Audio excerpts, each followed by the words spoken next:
Hello everyone, আমি প্রিয়াঙ্কা দে, taro teacher. এখন একটা টপিক নিয়ে কথা বলতে যাচ্ছি, সেটা হচ্ছে ট্রাস্ট, বিশ্বাস। একটা কথা আগেকার দিনে মানুষরা বলতো, বিশ্বাসে মিলায় কৃষ্ণ, তর্কে বহুদূর। বিশ্বাস করলে কৃষ্ণ পাওয়া যায়, তর্ক করলে সে বহু দূরে চলে যায় উল্টো। তো সেটারই একটা ছোট্ট উদাহরণ দিয়ে একটা গল্প বলতে চাই। সেটা হচ্ছে, এককালে এক চাষি, যিনি চাষ করতেন, সে কঠোর পরিশ্রম করতেন, সংসার চালাতেন, চাষ করে এসে প্রচুর সারাদিন খাটাখাটনি করতেন। তারপর তার সংসারে সেরকম আয় উন্নতি একদমই ছিল না। তো সে একদিন চাষ করে বাড়ি ফেরার সময় তিনি দেখলেন এক গাছের নিচে এক সাধু বসে আছেন। তো তাকে গিয়ে সে নিবেদন করলেন যে আমার লাইফে প্রচুর প্রবলেম,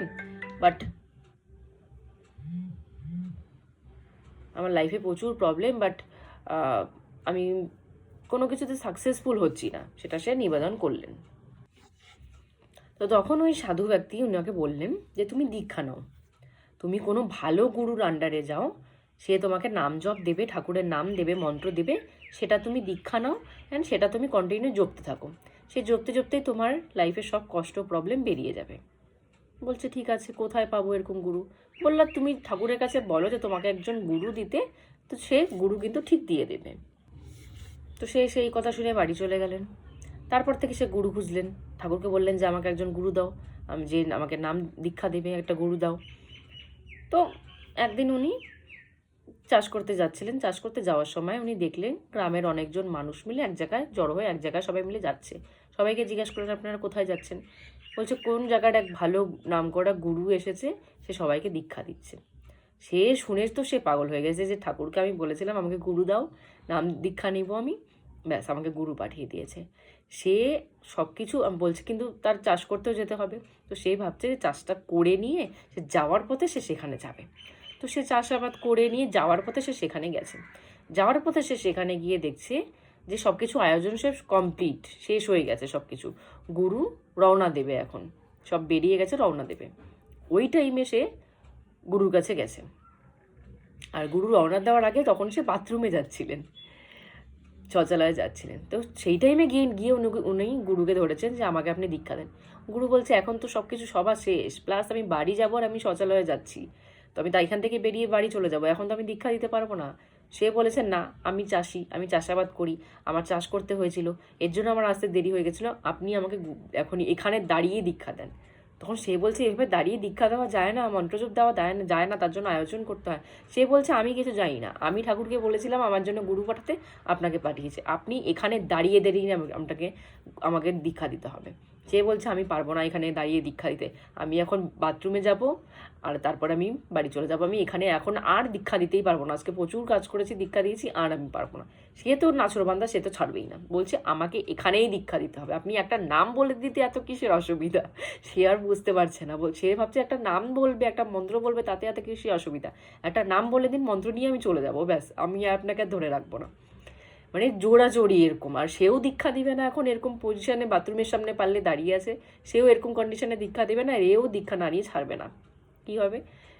মানে উনি যিনি গুরু, তিনি এত রেগে গেছেন, মানে দীক্ষা দেবেন না, এত জোর জবরদস্তি করা হয়েছে তাকে, উনি এত রেগে গেছেন, উনি রাগের চোটে বলেছেন ধাত গোপোচন। রাগের চোটে বলে দিয়েছে ধাত গোপোচন। মানে উনি মস্করা করে না, রাগের চোটে নর্মালি একটা মুখ দিয়ে ওয়ার্ড বেরিয়ে গেছে তার, ধাত গোপোচন। ব্যাস, এইটা উনি শুনেছে, ধাত গোপোচন। এইটা শুনে উনি ভাবছেন এটাই দীক্ষা, এটাই নাম জপ, এটাই আসল মন্ত্র। ব্যাস, উনি গুরুকে ছেড়ে দৌড়, মানে উনি নাম পেয়ে গেছে আর উনি গুরুকে লাগবে না।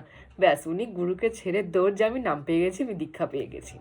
তারপর থেকে রোজ উনি সকালবেলায় ঘুম থেকে উঠে ঘুমোতে যাওয়ার আগে, চাষ করতে যাওয়ার আগে, চাষ করতে করতে সবসময় উনি মনে জপে যাচ্ছেন ধাত গোপোচন, ধাত গোপোচন, ধাত গোপোচন, ধাত গোপোচন।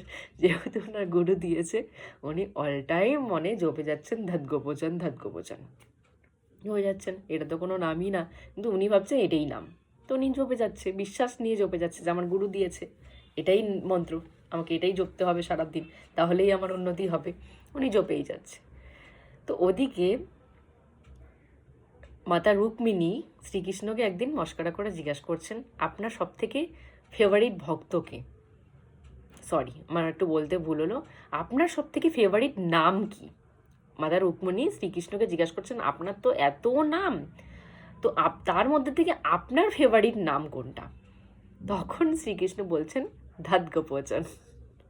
তখন মাতা রুক্মিণী বলছেন ধাতগোপোচন তো নাম আমি শুনিনি, আপনার এত নাম আমি শুনেছি, ধাতগোপোচন তো নাম, এরকম নাম তো আমি শুনিনি, প্রথমবার শুনলাম। তখন শ্রীকৃষ্ণ বলছেন আমার এই নামটাই পছন্দ, ধাতগোপোচন। আমাকে এক ভক্ত দিয়েছে এই নাম। বলছে ভক্ত নাম দিয়েছে? বলছে হ্যাঁ, আমার ভক্ত একজন নাম দিয়েছেন ধাতগোপোচন, আমার এটাই খুব পছন্দের নাম, আমার এই নামটাই সব থেকে ফেভারিট। উনি আমাকে এত ভালোবেসে ডাকে, উনি এত বিশ্বাস করে, সকাল থেকে রাত পর্যন্ত উনি যাই করুক না কেন সারাক্ষণ বলে যাচ্ছেন ধাতগোপোচন ধাতগোপোচন, আমার এই নামটা সব থেকে ফেভারিট নাম। তারপর আর যেহেতু একটা মানে এই মন্ত্রটা একটা মন্ত্রই না, ঠাকুরের কোনো নামই না, তবুও উনি জপে যাচ্ছে। জপতে জপতেই উনার লাইফের প্রচুর প্রবলেম উনি সলভ করে নিয়েছেন, প্লাস ওনার আর্থিক অবস্থা যেগুলো কোনোদিনও মানে উঠতে ছিলই না, কোনোদিন ঠিকই হচ্ছিল না, এই নাম করতে করতে সব ঠিক হয়ে গেছে। তো এখান থেকে আমাদের এটাই বুঝতে হবে যে ভুল নাম সঠিক নাম বলে কিছু হয় না। ঠাকুরের নাম বিশ্বাস নিয়ে মানুষ যেটাই ডাকবে ওনাকে, আমাদের ইগো প্রবলেম আছে যে আমাদেরকে আমাদের নামেই ডাকতে হবে। আমার নাম প্রিয়াঙ্কা, আমাকে প্রিয়াঙ্কা বলেই ডাকলেই আমি সাড়া দেবো, না হলে আমি অন্য কিছু নাম বললে আমি সাড়া দেবো না। ঠাকুরের কাছে সেরকম ইগো প্রবলেম নেই, উনাকে যে নামে, উনার যে এত নাম, তার মধ্যে তার মানে সেগুলো ছাড়াও যদি কেউ তাকে ভালোবেসে কোনো নাম দিয়ে ডাকে, তিনি সেই নামেও সাড়া দিয়ে দেন, সেই নামেও মানুষ উদ্ধার হয়ে যায়। কারণ উনার এগুলো ইগো প্রবলেম নেই যে আমার এতগুলা নাম, এই নামের মধ্যে ডাকলেই আমি সাড়া দেবো, এর বাইরে যদি কেউ কোনো ভক্ত আমাকে নিজের থেকে নাম দিয়ে বসে তাহলে আমি তো সাড়া দেবো না। উনার এই ইগো প্রবলেম, মানুষের মতো ওনার কিন্তু এগুলো ইগো প্রবলেম নেই। তো যে নাম নিয়েই ডাকা হোক না কেন, ভালোবেসে তাকে যে নাম নিয়ে বিশ্বাস, সব থেকে মেন হচ্ছে বিশ্বাস, ট্রাস্ট। আমি যদি একটা ভুল নাম ধরে বসলাম, আমার কাছে তো ওটাই আমার নাম জপ, আমি তো জানি না ওই জিনিসটা ভুল না ঠিক, ওই চাষি তো জানতো না সেটা ভুল না ঠিক, চাষি ভাবছে এটাই আমার কাছে নাম, ও 100% ট্রাস্ট নিয়ে ওই নামটাকেই সারা জীবন জপে গেছে, ওই নামটাতেই ওর উদ্ধার হয়ে গেছে সব কিছু, কারণ ও বিশ্বাস করেছে যে এই নামের মধ্যেই ঠাকুর আছে। তো এর বিশ্বাস অনেক বড় জিনিস। তো বিশ্বাস করলে একটা পাথরের মধ্যেও মানুষ শিবলিঙ্গ দেখে, বিশ্বাস না করলে মন্দিরে শিবলিঙ্গ সামনে বসেও ঠাকুর নেই। সব কিছু বিশ্বাসের উপরে, বিশ্বাস করলে যে যেটাতে বিশ্বাস করে সে সেটাতেই উদ্ধার পেয়ে যায়। আজকের মতো এখানেই স্টপ করছি। জয় গুরু।